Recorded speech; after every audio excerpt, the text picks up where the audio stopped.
मुग्धा और उसकी सास के बीच पूरा समय सास के किसी ना किसी काम को लेकर मतभेद चलते ही रहते हैं। बहू, ओ बहू, जरा चाय बना दे। मुग्धा चाय लेकर आती है। ये लीजिए, और कुछ चाहिए?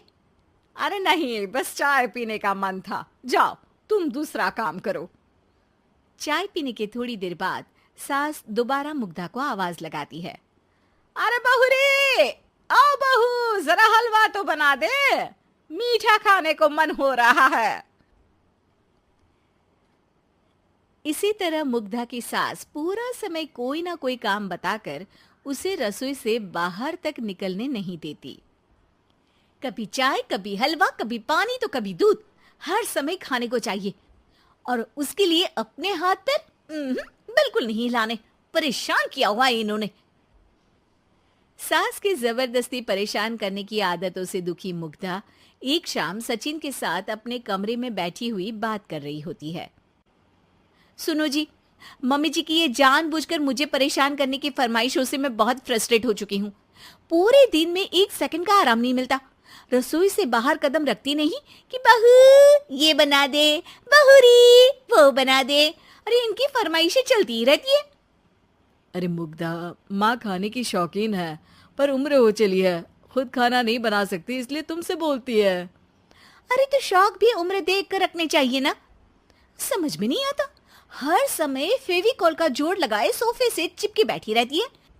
इतना सब डाइजेस्ट कैसे हो जाता है उन्हें? अरे तुम मेरी माँ से इतनी नफरत कैसे कर सकती हो? मैं उनसे नफरत नहीं करती जी, बस परेशान हूँ। जहां मुग्धा अपने पति से ये सब बोल रही होती है, वहीं उसकी सास भी कमरे के बाहर दरवाजे से कान लगाए सारी बातें सुन रही होती है और अगली दोपहर रसोई में मुग्धा के पास जाती है। बहू, आज ना मेरा कुछ मसालेदार खाने का मन है। तो चाय बना दो, मुझे बहुत पसंद है। अरे ना, ऐसा कर लिट्टी चोखा बना ले। और हाँ, जितना मसाला बातों में मिलाकर पति को सुनाती हो ना, सब्जी में भी वैसे ही डाला करो, खाना स्वादिष्ट बनेगा। सास की बात सुनकर मुग्धा हैरान रह जाती है। मतलब अब पूरा समय मुझ पर हुक्म चलाने के साथ बंद कमरे में हुई पति पत्नी की बीच की बातें भी सुनती है? अरे बात जब मेरी थी तो सुनने में क्या दिक्कत है?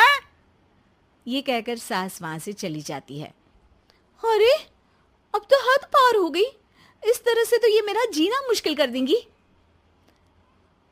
मुग्धा सास की हरकतों से परेशान उसका हल सोचने लगती है और इसी तरह कुछ दिन बीत जाते हैं, जिसमें सास का जन्मदिन आता है।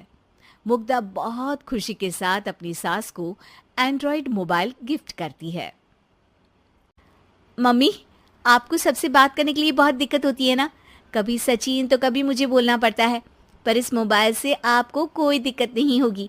एक जगह बैठे बैठे बहुत कुछ कर सकती हैं अब आप। मोबाइल देख सासू माँ खुश हो जाती है, पर उसे इस्तेमाल करना तो आता नहीं, इसलिए साइड में रख देती है। जिसे देख मुग्धा घर का सारा काम छोड़ मोबाइल सेट कर सास को इस्तेमाल करना सिखाने लगती है, जिसके बाद अब सास पूरा समय मोबाइल में ही लगी रहती है। हाय, जब से मम्मी को मोबाइल मिला है मेरी लाइफ में कितनी शांति आई है। अच्छा है, इसी तरह बिजी रहे तो मैं भी सुकून की जिंदगी जी पाऊंगी। अब मुग्धा जब मन करे काम करना, जैसा चाहे वैसा खाना बनाकर खाना, पूरा समय रिलैक्स और खुश रहने लगती है। क्या बात है, आजकल तुम बहुत चहक रही हो। अरे मम्मी जी से छुटकारा जो मिला है, अब ना फरमाइशें ना छुप छुप कर बातें सुनना। अच्छा, तो मोबाइल गिफ्ट करने की ये स्कीम थी। इसी तरह दिन बीतते हैं और अब मोबाइल पर लगी सास फरमाइशों की जगह सवालों के लिए बहू को आवाजें लगाना शुरू कर देती है। अरे बहू सुन तो, देख जरा किसी का फोन क्यों नहीं मिल रहा?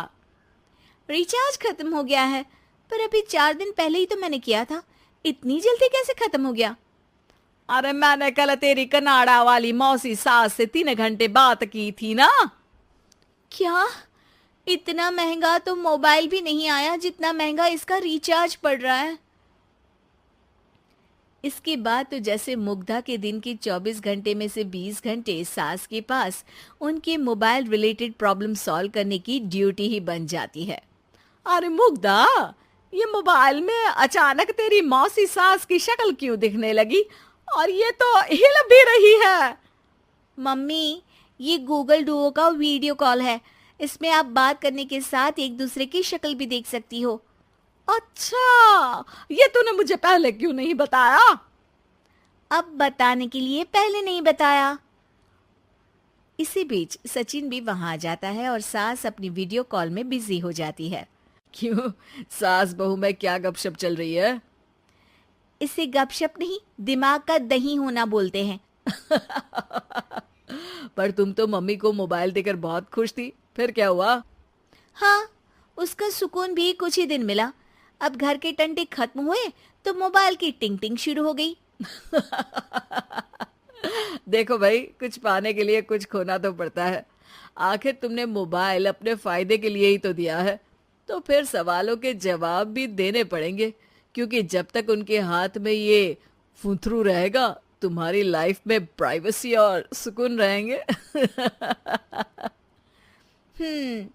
कहने का मतलब है अगर इससे प्यार बढ़े तो दाग अच्छे हैं। अरे मुझे पहले दिन से ही पता है मोबाइल किस मकसद से दिया गया है। भूलो मत, इससे पहले मैं बातें ही सुनती थी। सास की ये बात सुनकर मुग्धा शॉक में और सचिन हंसता रह जाता है।